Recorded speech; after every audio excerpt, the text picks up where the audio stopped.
My name is Jerome Ferry. My cameraman is Alan Eggers. We're doing a video interview with Jean Minish Stoner, a Linn County farm wife in the Mount Vernon, Lisbon area for many years. Jean, tell us what year and where you were born. Well, I was actually born in Cedar Falls, Iowa at my grandmother's home, but was raised for the first 10 years at Hudson, Iowa, where my folks had a farm. Mm-hmm. What was your folks' name? Archie Minish, Archie R. Minish, and his wife, my mother, was Elva Voorhees Minish. Mm-hmm. Did you have any brothers and sisters? I had one brother, George, younger, 7 years younger than I am. We'll talk about him a little later. Okay. And a sister 4 years younger than I am. What Ruth. was your dad's occupation? A farmer. One of the few, at that time, a college-educated farmer. We had neighbors that just couldn't understand why he'd want to be a farmer with education. Did your mother have a Yes. education? Hers was a music degree from Cedar Falls. At that time it was called, it's UNI now. And she had a music major. She was a very fine violinist. She taught school at Belle Plaine, and then while Dad was in the service for 9 months, she was at Adel, Iowa. Mm-hmm. What was your folks' nationality? McNish. Scotch Irish. No C in it. M-I. Yeah. Minish. Yeah. We've had more people that pronounce it Minish because we are in a Czech community and they think of it as the way they pronounce a lot of the names that are very similar to it. Yeah, you were telling me that your dad had a great love for sheep, raising sheep. He had a flock, a purebred flock of Cheviot sheep. In fact, one time he had the oldest flock west of the Mississippi, and I think he owned his flock over 60 years. And also interested in cattle and anything that had ever come from Scotland. And at one time he had a lot of different breeds of cattle and sheep. Because when he went out on the fair circuit, it paid, because would be at a fair for a whole week. And it paid to have a couple other breeds along to keep, well, he might as well be busy just sitting around. Yeah. Did he get caught up in the Depression? Oh, we all did. How did it affect your folks? Well, we lost our farm at Hudson, Iowa. And like a lot of people, they wanted to get away from that area, so he rented a farm in Tinta, Minnesota, up near Fergus Falls, and it was a good-sized farm, and they had Hereford cattle, and it sounded like a good deal, but short season. And I remember Dad came in and said, "Let's get out of here. I don't like this short season." And You of course, mean a short growing season? growing season, and of course then the very next year the droughts began, and we would have had a rough time up there just like we did down here. So his brother Albert knew Addison Berry and found out that his farm was for rent, and that's over by the Palisades. David Vista Shells live there now, and he had Hereford cattle too, and there was quite a bit of river pasture. So that's where we were when the Depression really hit. So did you just up and move your stuff? Your dad yes. just up and move his stuff? Yes, How sure. did you move? In a boxcar. You rented a boxcar, and at one end was the furniture and the other end was what livestock he took, and of course his precious sheep went with him, and a milk cow or two, and his horses. Those were important, other things you could buy. And I suppose there was machinery in there too. Was this in the winter time? In December 1st. And the year we moved back to Iowa, it was 20 below zero. Wouldn't there be a lot of frost in the car? Surely was. When we opened up the piano box, See, the furniture had to be crated or wrapped with rags and cloth and blankets to keep them from getting scratched. So when they opened up this crate that the piano was in, the whole end of it was solid white. Well, it didn't seem to harm the piano any, because just this winter, my granddaughter took it to her house in Yankton, South Dakota, and so I wrote a little story about the story of the story in Clark piano, and I know it's over 100 years old. There must have been quite a love for that piano to move it from Minnesota to clear. Oh, it's been you moved, know, I don't know, 7 car. or 8 times. Finally, my mother gave the piano to me and bought this one that's over here. Your mother must have had a great love of music if She certainly did. She was a beautiful violinist. She started playing in the Teachers College orchestra when she was still in high school. And I can remember listening to some of her solos, and they weren't just plain things. A lot of fingering and way up on the high part of So it. when you moved here, and you come by train with all your stuff on the train, where did you come into? Where did the train come into? Into Bertram. Bertram at that time was kind of a little railroad center. Yeah, the railroad went through there, and I think there was probably a stockyards. And it would be about another 2 miles that all the stuff then had to be hauled to the very house. Of course, there was no Highway 30 then, or No, new Highway no, 30 then no. at that time. It was strictly gravel roads, isn't it? Yeah. So then did you start grade school then when you? I started grade school at Hudson and went there till we moved in 1930. And or I guess it was really December of 29. And then I went to a in-town school at Tinta, and that was just a 4-room school from first grade on up through high school. Then we moved to I always say down by the The Palisades. Palisades. We went to a country school, and How many students do you remember? oh, I suppose 8 or 10. One of the girls that came after we moved there, she went to another country school, but she'd always been alone. So her mother thought it would be nice if she'd come over to our school, so she'd have classmates. Well, she didn't have much competition because she was a brain.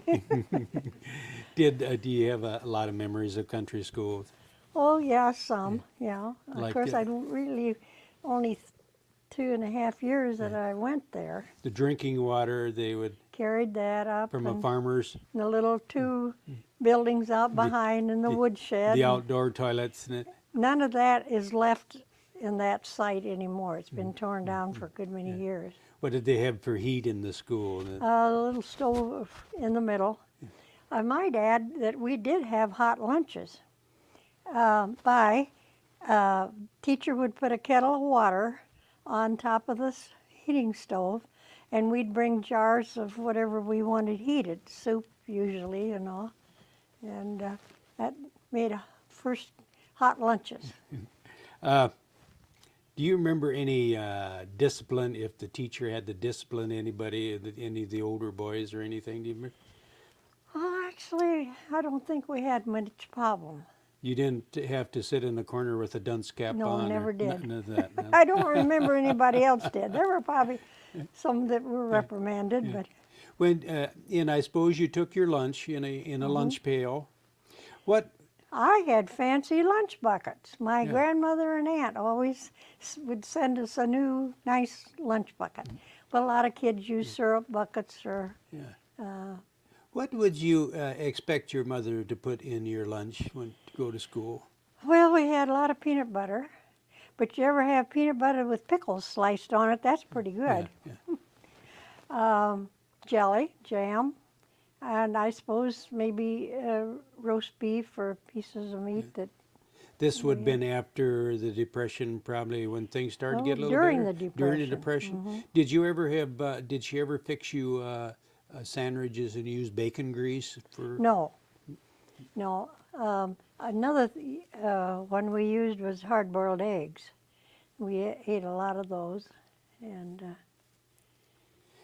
Did you? And then I assume you had to walk to school. oh yeah. It wasn't bad going east, but it was awful cold in the wintertime headed northwest. Was this was your farm? Was it fairly close to the river, the Cedar River? Yes, it backed up to the Cedar River. Approximately, where would it be by the Highway 30 bridge now that sits Just there? south of the. Just south of the Highway 30 And bridge? after they put the dam in, that at the lower Palisades, that really ruined those pastures. It backed up and made swampy places, and but it was a nice place. We picnicked down there a lot. And one of the things, that river got so low during the Depression years, the cattle would go back and forth across to the neighbors on the other side of the river. Yeah, yeah. Before we go any further, let's go back to your father now. After he moved to Iowa, and he still had his love of sheep here in Oh, Iowa. yes. Always he had those until he went to a nursing home. Yeah. And award up there on the board. Well,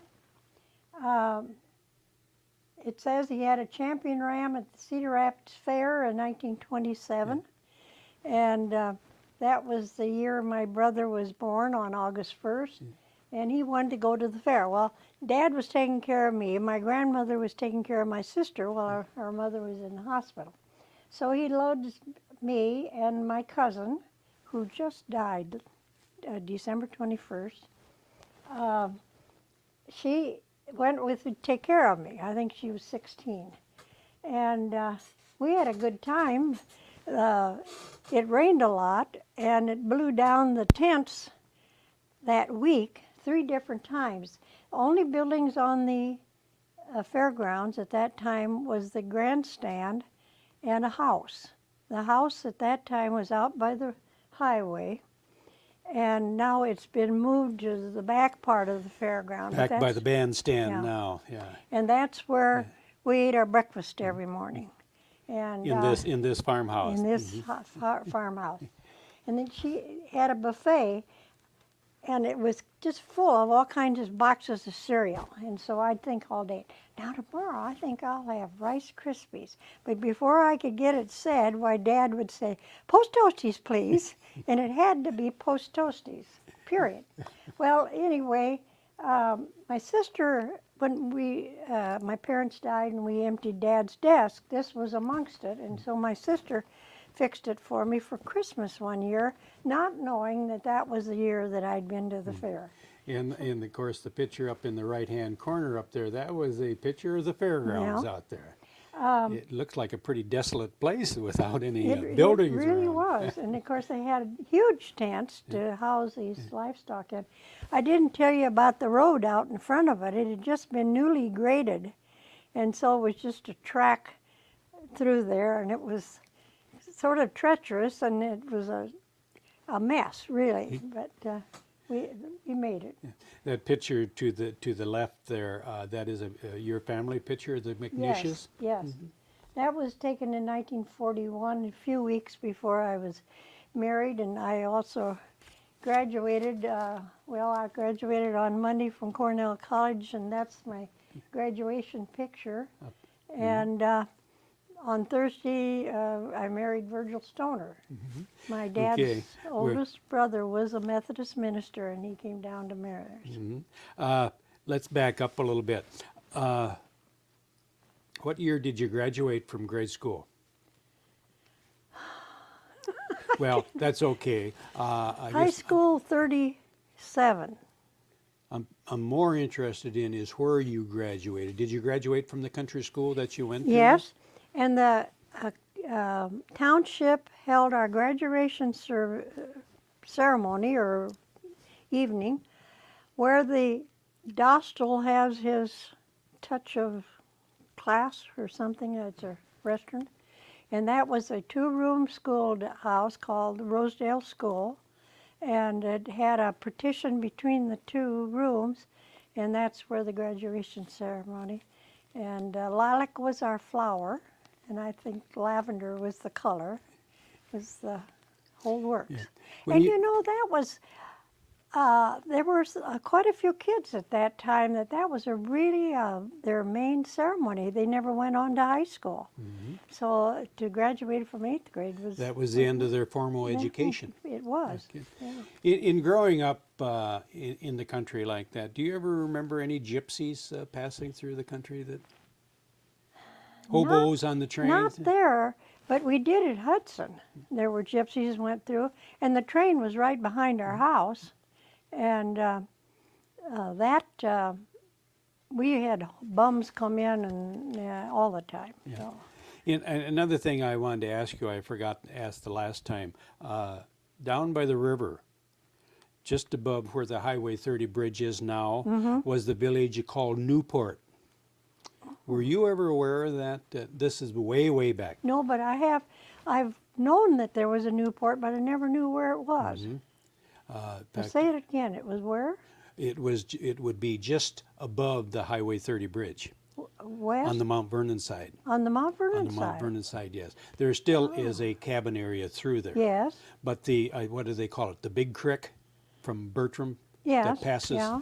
runs into the Cedar there. Yeah. And that was Newport, yeah.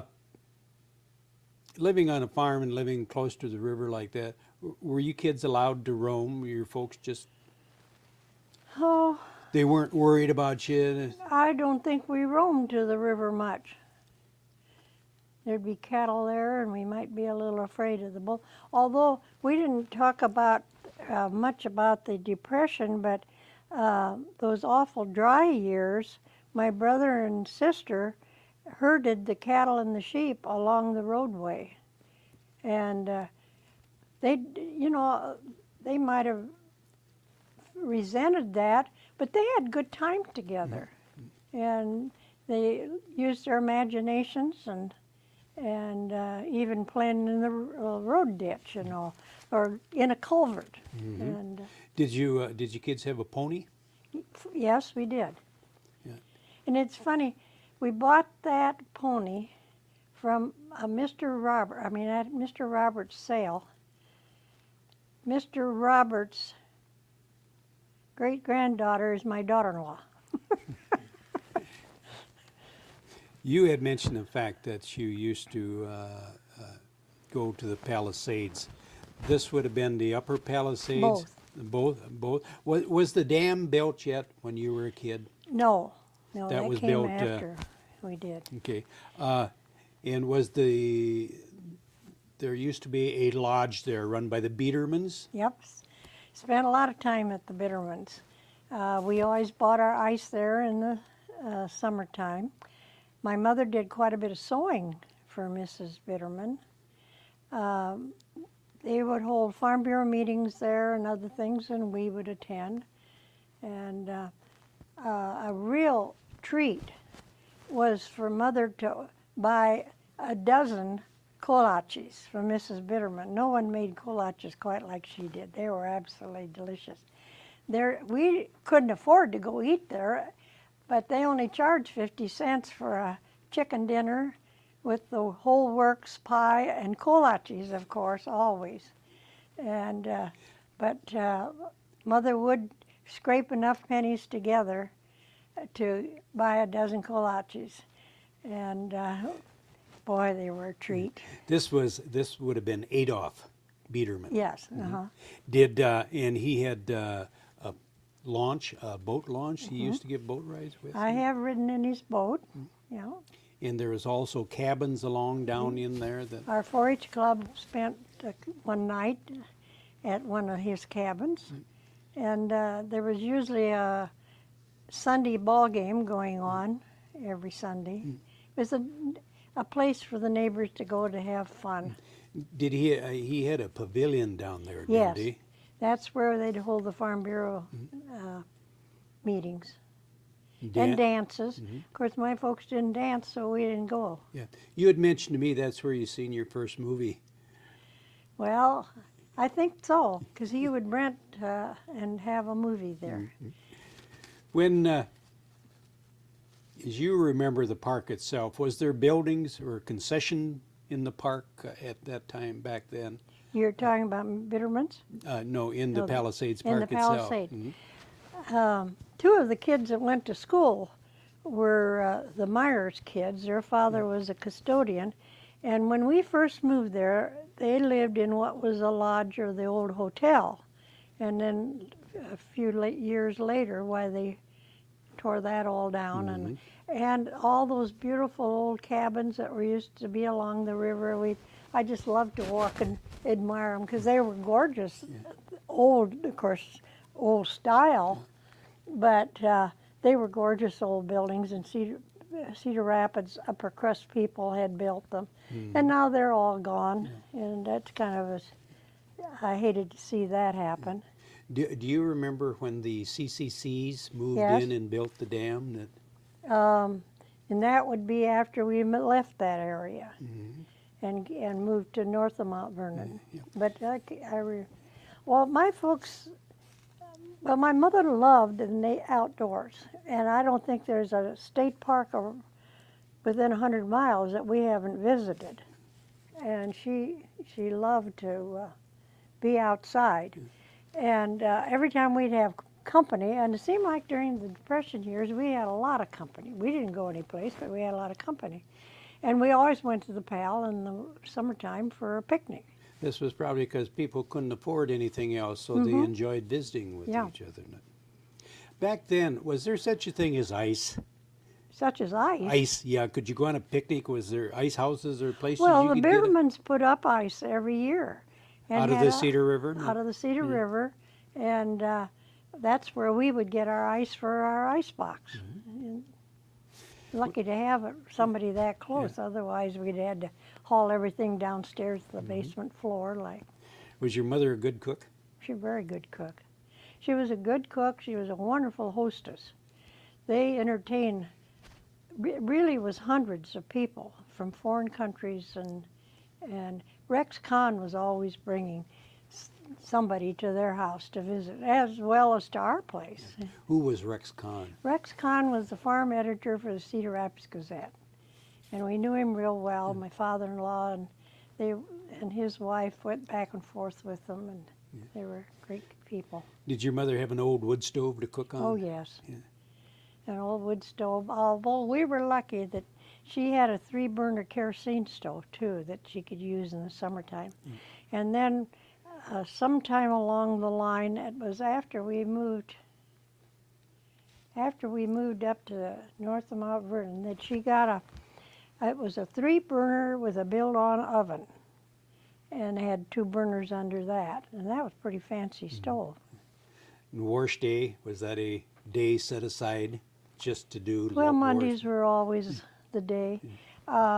She would have to heat the water on the wood stove or on the kerosene burner. Yeah. When we were at the Palisades, we had electricity in that farm, but the bill became so high that we had to shut it off. And my mother washed on the board for, I think, 6 months for 3 kids, a husband and a hired man. Sheets and blankets and overalls and the whole work. Finally, somebody said, why don't you buy a gasoline engine and put it on a platform and put the wash machine over that and run it that way. So we did. Yeah, but you know, I never heard my mother complain about that. She never did. She was, my folks, you never saw them hug or kiss each other, rarely, but you knew they just were still in love with each other. And To go through those hard times, they would Yeah. almost have to be. and Dad was the pessimist of the family, and Mother was the optimist, and she kind of kept things going. Well, he got pretty depressed during the Depression years. And, Was Saturday night bath night? oh, I think so. Did you have a big Well, tub? I know we did. We had a bath room in that house of the Palisades, and which was pretty lucky. It had a big old tank upstairs, and it was fed with gravity, and the windmill pumped it. And I don't know, we had a pump jack too. I would think so, because we'd be pretty desperate for water if the windmill didn't pump.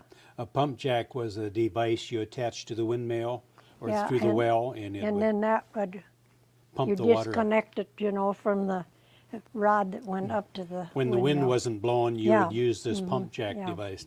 Yeah. I want to ask you, have you ever heard of a sad iron? Oh, sure. Why did they call them sad irons? I don't know. I never found out, but I got some of them. I haven't found anybody yet that could tell me why they called it a sad iron. They weren't, I don't know why they call them sad either, but boy, were they heavy. It was a sad day, maybe, when you had Yeah, to spend all day uh, ironing. You'll find a number embedded in that, and that's the pound that is. I have one that has a 7 on it, and it's 7 pounds. Do you remember the thrashing rings? Was your dad in a thrashing ring? Always. Both by the palace, well, in Hudson. I can remember the old hard par coming down the road, and it was kind of exciting to have them come in. In fact, my mother then had to supervise the thrashing at Hudson because Dad was off to the fairs. That's kind of interesting too, because he rented a boxcar, and that was his boxcar for as long as he was gone. And he has shown me down at the state fair where they had the train tracks to back all these boxcars into. Now it's a parking lot. And he'd fix, I remember one year he must have had more animals than he'd had before, because he built a deck, and his trunk and his cot and the hay and the feed were all put up on that. And Who so- had the, around Bertram, who would have had the thrashing equipment at that time? You remember? it seems to me that Adolf Bitterman had something to do with that thrashing. It evidently didn't impress me as much then as it did when I was younger. Did you have to help your mother put on the big meals for the Sure. thrashing That crew? was just part of life, Did you ever have to work outside, like maybe watch the grain box or? No, I didn't have to do that. Sometimes I had to take the lunch out. Various communities in Minnesota, it was a lunch at 10 and 4. We got down here in Iowa, it was just a lunch late afternoon. If you weren't going to feed them for evening, a lot of times there would be noon and night meals both. And but it seemed to me down in this area that it was a 4 o'clock lunch. Do you remember, did your folks ever, after you got done thrashing, you would take all the stuff out of the mattresses on your beds and put new straw on the mattress? No, You because never we used didn't new straw. use straw mattresses. Were your folks religious? Very. Always went to church. Mother led the choirs. Where would you go to services in it? At Hudson, it was United Brethren Church. When we moved to Linn County, it was Mount Vernon, until we couldn't afford to have enough gas to go 2 trips to town, because the grocery stores and those things weren't open on Sunday. And so there were a few months, or maybe even a year, that we didn't go to church. But, we still sang hymns and pretended we were in church. Then Bruce and Isabel Eyestone, retired missionaries from China, had to come back. Of course, a lot of the missionaries were sent home because they couldn't afford them anymore. And so they were assigned a church, Bertram and I think Alburnett, I'm not positive about that. And they began to have a Friday night social, and because of that, it increased their membership of their church, their Sunday school, the whole works. And the advantage of the social Friday night was that it gave the people during the Depression years some entertainment. And they divided the area up. That was quite common because they did that in this area too. Called them a community club. And they would divide the area into 4 sections, and a section was responsible for the program once a month, really.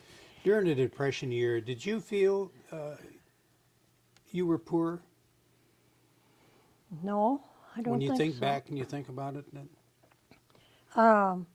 I was very much aware there wasn't money, and although we didn't talk about it a lot, because when you're only 12 or 14, and unless the whole family's talking about it. Yeah. Well, I can imagine that everybody else was in the same boat too, so you didn't. There were times that we couldn't even afford to buy a postage stamp, and that was 3 cents. Christmases when you were a young girl, do you remember any favorite Christmases that stood out in your mind that were real happy times, or maybe you got I a... don't know, Christmas was always a happy time. We Did you have a tree? always had a tree that stood on a table, and when we lived at the berry farm, there was a timber evergreen grove, and we'd take 2 branches and tie them together, and it made a very presentable tree. And of course, we had our own decorations. I can remember at Hudson where we used candles with clip-on candles. We'd light them, and all of us stand around for about 5 minutes and then blow them out again because there was danger of fire. Do you remember any traditions, like was there anything you did or any food you had on Christmas Eve? Well, the folks raised geese for a long time, so we had goose dinner with the holiday. In fact, my mother dressed one of those and shipped it by train to her sister in Kansas City. It was frozen solid when they left home. Did you ever get to Cedar Rapids and see all the pretty sights around Yes, Christmas time? yes, we did. And especially when our kids got older. We haven't even talked about Well, being when you married were a and little have kids, kid, I but mean. as a yeah. little kid, How would you have gotten to Cedar? A drive? a car, yeah. You know, I really don't remember that we did too much, but I know later on we sure did. But if we didn't have money to go to town for church, we surely didn't have a lot of money to go to Cedar Rapids. Yeah. Did you remember the interurban that used to run from Cedar Rapids to Mount Vernon? But by the time we lived there, it had been closed. And the old depot that was over by the Palisades, that people were living in it then. At Christmas time, would your mother play the piano Oh, and sure. and the family sing Christmas carols? My sister and I sang duets from a real young age. She was a soprano and I was an alto. And Land, I was thinking the other day, music really has been an important part of my life. I was 3 years old and sang my first solo. Mother put me up on the piano bench and I sang Jesus Loves Me. When I was in about, well, it was before we left Hudson, so I was about 3rd or 4th grade. I was the second lead in a operetta called Midsummer's Dream, and I still have a copy of that. Then I sang in high school chorus. One summer, the 2 neighbor girls, Ruth and I, had a quartet, and of course we sang at the community club. High school, I told you that. When I was in college, I sang all 4 years in the oratorio, and then I belonged to the Mount Vernon Music Club later on, and then I spent 15 years singing with the Farm Bureau Chorus. So I guess you'd say music was all my life. Was a part of your life. Mother taught piano and violin, and I started on the violin, and they needed a string bass, so I switched to string bass. So, when did Jean start high school, and where did she go to high school? Started when we lived over at the Palisades, and I rode with the neighbor kids, or found a place in town to live. Who was the neighbor kid? Benny Bitterman was one of them, and Robert Vistelshell was the other one. Did they have cars? I assume they had cars. Yeah. Benny had a Ford coupe with a rumble seat in it. And I rode in that for a few weeks. And then the middle of October, we had a scarlet fever epidemic. So I had to stay home for, well, it was after Christmas. The day before Christmas, we got out of quarantine. You know, that's something. Explain quarantine. I was just going to say that's something kids today don't know what we're talking about. When you're told that you have a disease, the whole family has to stay on the premises. A sign is put up that you're in quarantine. Being farmers, we couldn't sell any of our milk, and we had, you know, that was kind of a hardship because that was our income. This was all controlled probably by the health department? Yes, yes. They were very serious about this? Darn right they were. And when you got all through, they used to fumigate. But about that time, they decided just scrubbing with Lysol would be ample. But we had a neighbor lady that insisted we do both. So we were pretty clean. But 5 days after we were out of quarantine the first time, well, it wasn't even that long, why, we were back in again. My sister had it, and then I got it. And then my folks, they are almost sure that they'd had scarlet fever when they were kids, but they got this scarlet fever throat, we called it then, which is, nowadays it's, what is it called? Strep throat. Strep throat. Mm-hmm. And there's a way to handle it today, so they don't put people in quarantine. What would happen if you needed medicine or needed groceries? You called on your neighbors, and They couldn't come on the. Could they come on the premises though? not in the house. And Dad, I think the Lord was looking out for us that year, because Dad had a lot of inquiries for sheep sales. So how was he going to get them there? So he gets George Vistelshell, who is probably 19, 20, 21, to come up, and he stood outside of the fence, and Dad sat on the porch and told him what to write in the letter. And so George would write it in detail. Okay, he sold one. George loaded it up in a crate, took it to the depot, and got it on its way. When they paid for them, I don't know what happened then, because if it came into the house, it should have been burned. Of course, the whole house wasn't burned. We just had one room that was the sick room and kind of sealed it off from the rest of the house. And that was really the only thing they had to clean. You were out of school 3 months. Did they hold you back a year then? No, they were very helpful. I went back, and I know I was taking English and science the same hour. So I'd go to science for a while, and then I'd go to English for a while. And I got pretty good grades by the, even though I had been. Yeah. Were you into sports in high school? No. Okay. So what You year? had to be able to be in town and Yes. those things. Or closer to town. Yeah. What year did you graduate? 1937. And then did you have any inkling to go to college? Well, it was just always expected, and because we lived at Cornell, it was just natural. I lived at home and drove back and forth. The only real college life I ever had was I ate in the dorm at noon, and that created some friends. But you know, I was real lucky. Um, the first week is freshman week, and I would bring my extra clothes in, but I needed a place to change them for the next event. Well, there were 2 or 3 girls that befriended me. And you know, 2 of those girls and I still have a round robin letter. And one of the girls I saw again this fall.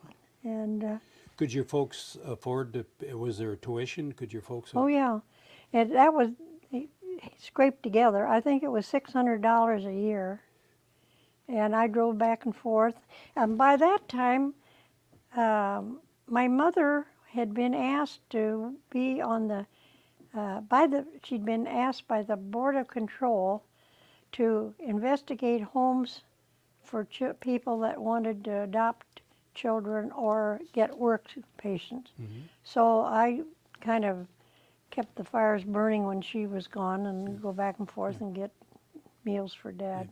What did you major in college? Home economics, Why did you pick home ec? because I always wanted to. I had been in 4-H, and of course, mothers had a sewing when they were real little, and I don't know, it was just something I enjoyed. They don't even offer it anymore at Cornell. I mean, You had mentioned the fact that you never did have the opportunity to live on campus. Did you ever wished you could have maybe been more active in social events at the college? well, of course, but I didn't really have a lot of choice. I was just glad I could go to school. My sister went to Iowa for about a year and a half, and she'd had knee surgery, and it was in a cast, and she fell on the ice and broke the cast, and so she had to quit school, and she never went back. And my brother went out to Iowa State. In 1935, you moved from your farm by the Palisades, Into this neighborhood. and this is off Well, the we Springville call it- Road. It's off the Springville Road. We have Linn Ridge Road area. We have a neighborhood club called Social Circle Club. What time of the year did you move? In March. March 1st was the time everybody moved. I think the reason was most of the feed had been fed up, so they wouldn't have to move that. And it was kind of in between seasons. Mud roads? Mud mostly. It was mud from the Berry Place to the country school. Then from there to Mount Vernon it was rock. And it was rock here for another mile. Was house fires common back then? Yes, When you I had the think old so. chimneys and the stovepipes and everything? Yeah. We, of course, had a fire too. After we moved up here, our house Really? burned down. That was the day before 4th of July. Mother had put wash water on the cook stove to heat, and she was going to wash clothes that day. And lady neighbor came running across the yard, Mrs. Minish, our house is on fire. And Mother says, oh no, it couldn't be. And it was a brick house, and there wasn't any wind, and it just burned down real slow like. So we saved almost everything. Just, you know, the neighbors just came in, and you go ding, ding, ding, ding, ding, ding, ding on the telephone line, and everybody come running. And Of course, it was a party line, and yeah, and that was one advantage about party lines. Yeah. If you needed help, everybody could and be. the next door neighbor heard me yell. I went out the door screaming for my dad because I thought he was in the field, but he was out the barn, and Arlo Stinger heard me yelling, and he says to his wife, they must be having trouble over there. And he got in his car and came running over. Any boyfriends yet? No, not till a couple years later. We had the two ministers in Mount Vernon, the Methodist and the Presbyterian, decided there should be an organization for young people out of high school, and it was quite a large group, and I had my first date, I think, with one of those, and see, that's a disadvantage of not living at the college. You miss out on all those things. But anyway, there were a lot of marriages resulted of this group, and I went with 2 or 3 fellows. Virgil went with somebody else. Of course, I knew him, knew who he was, you know. I'd see him at the thrashing run. That's why you always wanted to take the lunch out of the buckets or the water bucket out. So the young neighborhood boys could notice you. Yeah. So anyway, where was I? Did you, so how did you meet up, you and Virgil? Well,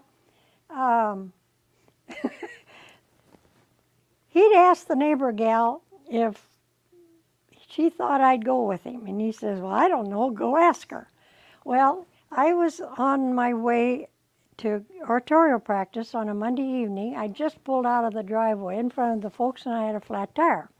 So I had gotten Dad, and he was changing it, and along comes Virgil in his pickup, and he's on our car. He's on his way to Mount Vernon, and he stops to help, and he says, I'll take you to Mount Vernon if you want to go. So that's how we got started.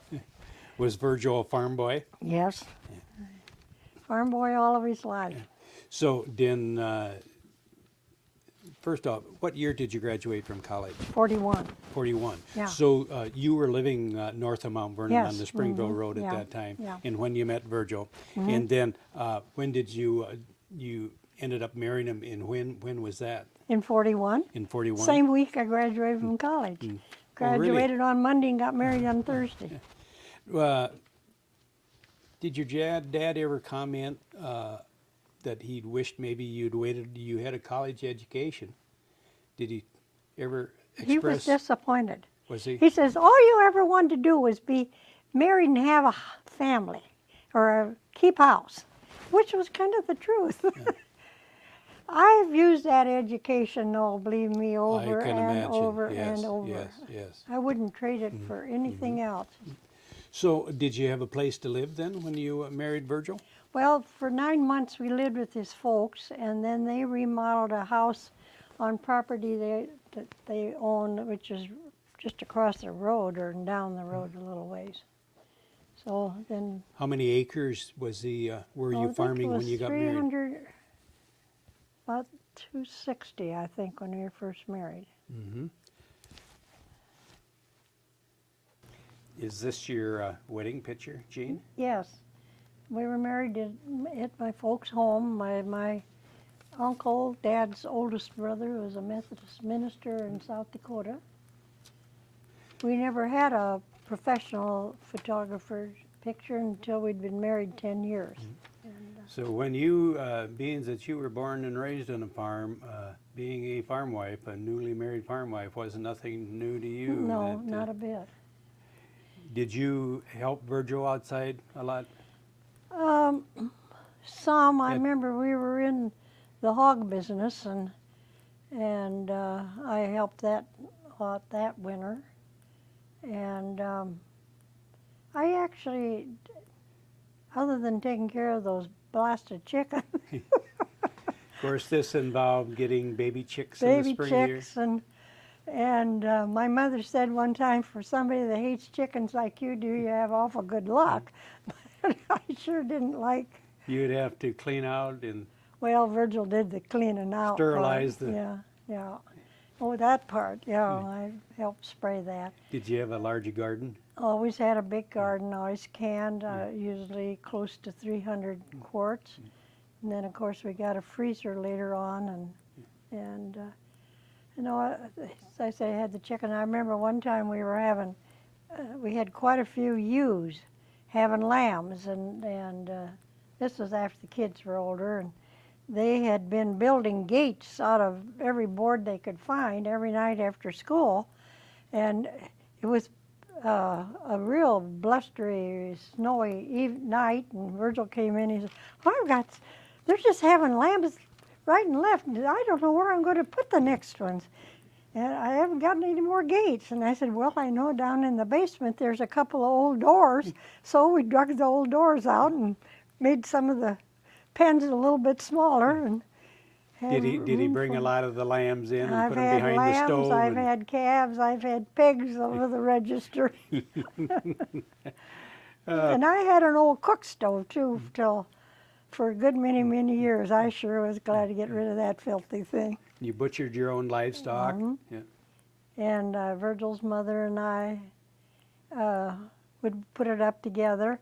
The men would grind the sausage and that heavy stuff. How would you preserve the meat? In fruit jars, you'd can them and process them like you would any other. Or sometimes we would sausage and pork chops, we would fry them down, brown them, put them in a stone jar, and cover that all over with lard. And this worked great, you know, to go down and scrape back some of the lard and bring out whatever you wanted for a meal. Is that what you would call fry down? I guess, I don't know. I was fried down, all right. What did you call it in the jars when you would put But canned meat. Cold pack? Yeah, it was cold packed. And we got awful tired of that kind of meat. I'd give anything to have a jar of it today. It was very good meat. So, children, when did the children start coming along then? 1943, our first baby, John, was born. And then we had Warren in 1944, Ray in 1946, David in 1948. Then we went 4 whole years, and Danny came along in 1952. Can you say the pictures who go by which? Okay, this is upper left, yeah. this one. That's who. Yeah, all right. This is John, Okay. Warren, Ray, David, Dan. The year he was born was a rough year. He was born premature, 6 months, weighed 2 pounds, 5.5 ounces. So he was up at St. Luke's for 2 months and 5 days. And that same year, in the fall, Ray was 2.5. He was climbing the outside of a loading chute, and Virgil didn't have it braced, so it was going up and down. And he was on the outside of it and fell and broke his leg up in here. So he hung up in St. Luke's in traction for 6 weeks because they couldn't get it to hold in a cast. So that Just was to a just to long the ride. right, with the Santa Claus. That's all of the boys except one. Except the youngest one, yeah. But that was some, you're talking about Christmas customs, when they came along, every year we'd go up after they get home from school and we'd go to more Sanford's and look at all the beautiful, beautiful toys. There's no place around nowadays that has a toy shop like Moore Sanford's did. And then we'd look at all the pretty windows in store windows and then have some supper someplace. So. But that was, I thought, a cute picture. And With all of these boys, were they into 4-H? yes. John was born with a heart problem, a leakage, and sometimes showing, you know, holding your arms up like that bothered him. So, but they always made him show once anyhow, and then if they had to go back into the ring for championships or something, like one of the boys did. Warren, for some reason or other, just took it upon himself to always look after John. They get very involved in showing and traveling around the country. We did. We traveled after they got older. They weren't content just to go to the county fair or state fair. So I've been to Fort Worth with Ray. We've been at at Kansas City. I don't know how many times I've driven the stock truck into Chicago, and I've made 6 trips to Denver in a stock truck. That's a long ways, but I wouldn't trade it for anything because it was a wonderful opportunity to do one-on-one with my boys. We talked about things that we never would have talked about in any other situation, because when you're together for 12 hours or 14 hours in a tight little cab, you talk about a lot of things. That's what you call quality time. It really Spending was quality quality Yeah, time. yeah. Was Virgil as enthusiastic about this as you were, and you and the kids? Well, I was the one that pushed the 4-H bit in the first place. Well, he wasn't very excited about it, but he did get some calves out of the barnyard for the kids. And the night before, I finally convinced him we needed a show box. So we got the show box made about, I think the last paint got on it about midnight. You know, in all the years we showed and repainted that box, we never once ever got it dry. It was always smeared. But anyway, we went to the county fair. And Virgil was, you know, I'm just doing this because I have to. But he got bit by the fair bug, and he went around asking everybody all kinds of things. What do you feed him? How much water do you give him? What kind of oil do you use? On and on and on. Well, sometime along, before we ever got to the fair, the kids were out trying to walk these calves in the barnyard, and Virgil had come in and he said, they're just being knocked around out there. No more 4-H. The next morning, after our first show, we did this always. We'd eat breakfast together and we'd talk about the show the day before. And out of the clear blue sky, he says, next year you boys are going to have better calves. Well, I nearly fainted. Anyhow, that's what started off. And he was good about helping them and taking them. But boy, when the last kid got through showing cattle, he was through. He never darkened a fairground after that. But I missed it. I missed the people, and I missed the opportunity to get away from home for a while. And I took me for a while to get Don't calmed you down. feel that helped your kids mature and Oh, to I grow know up it did. being in And 4-H? they, all 5 of them could meet people. Didn't make any difference what age. And they've always been friendly. And I know that I thought 4-H was an excellent thing. And it's growing to include so many new things, new programs, that I think 4-H is one of the best organizations around. Did they all want their own car? No, nobody ever. They had one car they had to share. For a long time, it was our car. And Did you find yourself laying awake at night until the last one come in? Well, one of them particularly, because he was always calling home and asking if he could stay another hour or another half hour or something. And I didn't really go real sound asleep, I can tell you that. And one night, Danny came home and he went, I could hear him in bed. And I finally got up and I said, what's the matter, Dan? He says, I almost ran into a light pole. He says, I went to sleep. He had the stock truck. And he said, I kind of went to sleep and I ran off the road, and the next thing I woke up and there was a light pole in front of me. It really did scare him. He was, Did the boys have the opportunity to go on to college?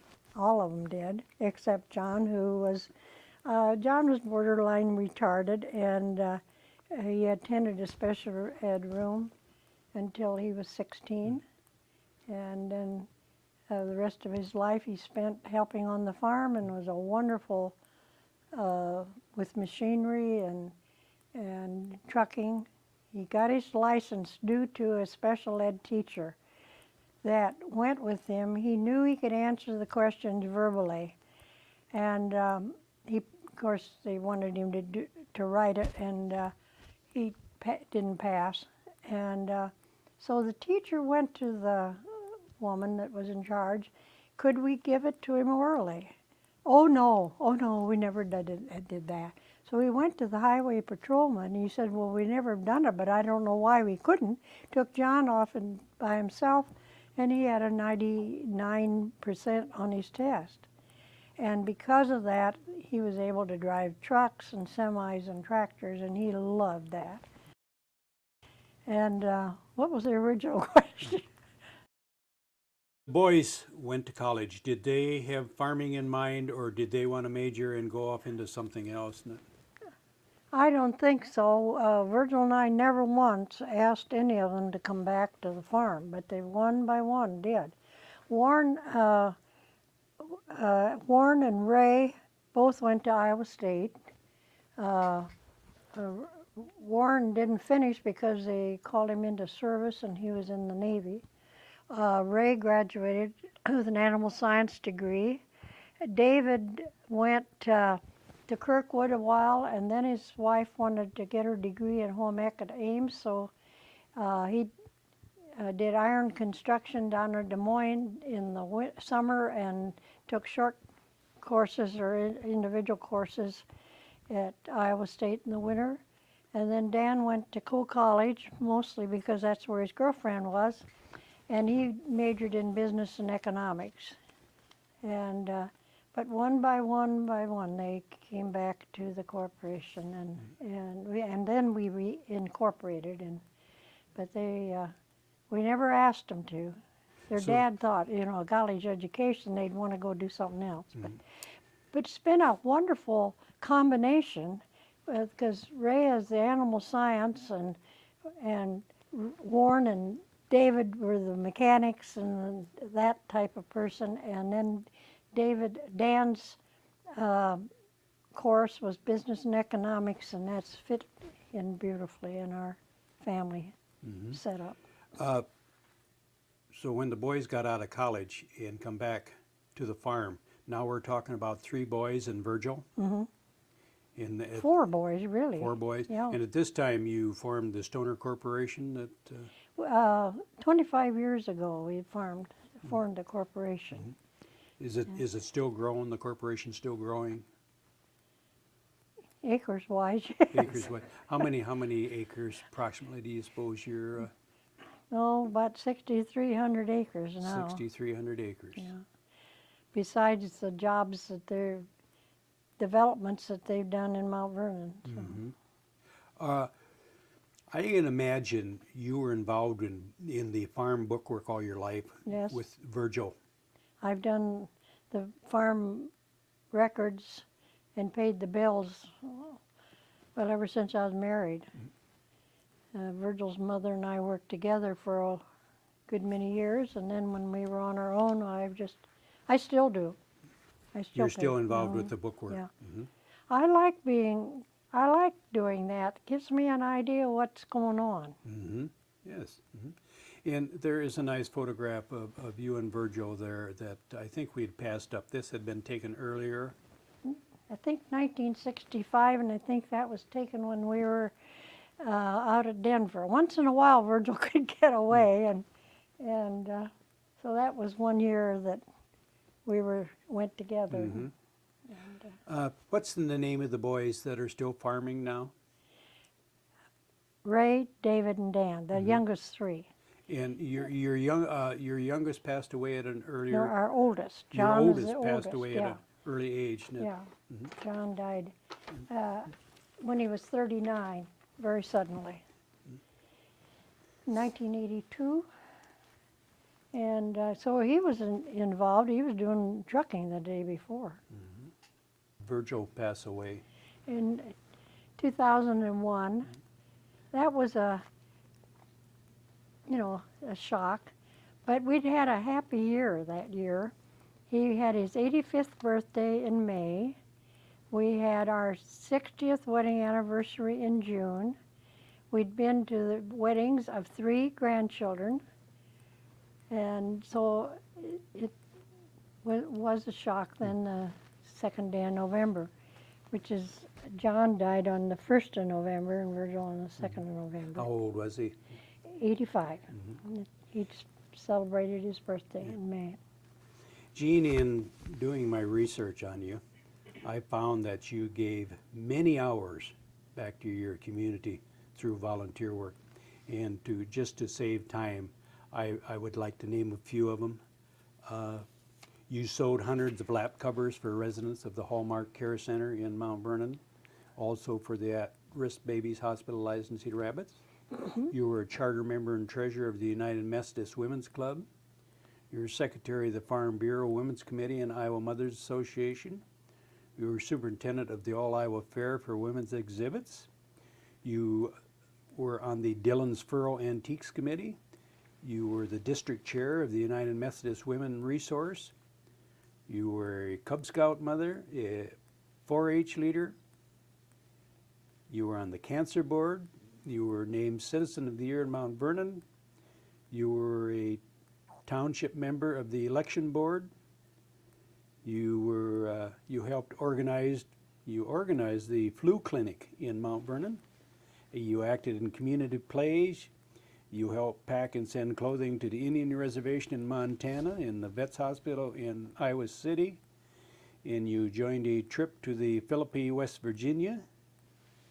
You founded the Clothing Exchange at the Southeast Linn Community Center in Lisbon. And you had the prestigious honor of being inducted to the Iowa Governor's Volunteer Hall of Fame in 1991. And you're currently serving on, you're a volunteer for the Linn County Historical Society, and I think you just helped them in 2003 with the Barnegan exhibit. You were one active lady. Well, Out of all of these different things, what was the closest to your heart when you think back? You got the most gratification out of it? well, it was satisfying in the clothing room because there were a lot of people came and got clothes that needed it. I was kind of surprised, but very honored to be chosen a citizen of Mount Vernon, Citizen of the Year. And, you know, it isn't very often a countrywoman is nominated for that. What year was that? Oh, that was 6, 7 years ago. And what else? What was the... Oh, the baby quilts. I've loved doing those. And my daughter-in-law was at Mercy at the time, and she made sure that the babies that had drugs or were severely handicapped used those quilts. What was the Dillon's Furrow. Furrow? Well, it's just an organization of women that meet once a month and give programs on antiques or history. And I've thoroughly enjoyed that. I think only 1 year out of since I've become a member that I haven't given a program, so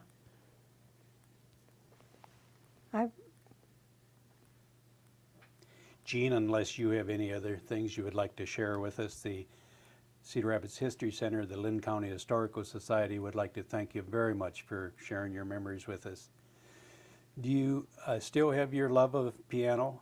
yes, I do. Would you mind playing us a little bit to close this out? Well, don't be surprised if I make some mistakes that's because I am not as